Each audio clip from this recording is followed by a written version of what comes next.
நேரம் காலை 6:45. என்எல்சி சுரங்கம் 2ஆம் வாயில். இப்போ நீங்கள் பார்த்துட்டு இருக்கிறது நைட்டு வண்டி ஓட்டின எல்லா லாரிகளும் வரிசலாக நிப்பாட்டி அதிலிருந்து கரியை சுத்தம் பண்ணிட்டு இருக்கிறாங்க. இந்த கறி தான் நெடுஞ்சாலையில் விழுந்து மழை நேரங்களில் சகதியாக மாறி நெடுஞ்சாலையில் போகிறவங்க விபத்துக்கு ஆளாக காரணமாக இருக்கு. இங்கிருந்து லாரிகள் புறப்பட்டு கரியை லோட் பண்ணுற இன்னொரு கேட்டுக்கு போவாங்க.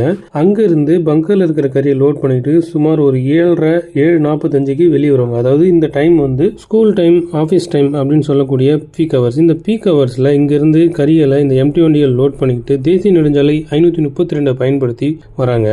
இதே நெடுஞ்சாலையில் தான் பள்ளிக்கு செல்லக்கூடிய வாகனங்கள், பள்ளி பேருந்துகள், அப்புறம் சைக்கிளில் ஸ்கூலுக்கு போகிற பசங்க, ஆஃபீஸ்க்கு வண்டியில் போகிறவங்க எல்லாமே இதே சமயத்தில் தான் இங்கேருந்து போயிட்டுருக்குறாங்க. பீக் ஹவர்ஸில் வாகனங்கள் இயக்கப்படக்கூடாதுன்னு தமிழ்நாட்டில் ஒரு விதி இருக்குது. அந்த விதியை நெய்வேலி சுத்தமாக மதிக்கிறதில்ல. இந்த பீக் ஹவர்ஸில் தான் அதிக வேகத்தோட வாகனங்கள் இயக்கப்படுது. ஆனால் அதுவே காலையில் 6 மணிக்கோ இல்லை மதியம் 1:30 மணிக்கோ இல்லை சாயங்காலம் ஒரு 5 மணிக்கோ இயக்கப்படுவதில்லை. இதுக்கு காரணம் என்னன்னா, என்எல்சி எம்ப்ளாயிஸ்களோட ஆஃபீஸ் டைம் அது. அந்த நேரத்தில் ஏதாவது விபத்துகள் ஏற்பட்டால் என்எல்சி எம்ப்ளாயிஸ்களுக்கு ஏகப்பட்ட இழப்பீடு வழங்க வேண்டியிருக்கும். வீட்டுக்கு ஒரு வேலை வழங்க வேண்டியிருக்கும். அந்த காரணத்துக்காகவே அந்த நேரங்களில் வண்டிகள் பொறுமையாக தான் போகும். ஆனால் பீக் ஹவர்ஸில் வேகமாக வண்டி இயக்கப்படுறதால அடிக்கடி இங்கே விபத்துகள் நேர்ந்துட்டு இருக்குது.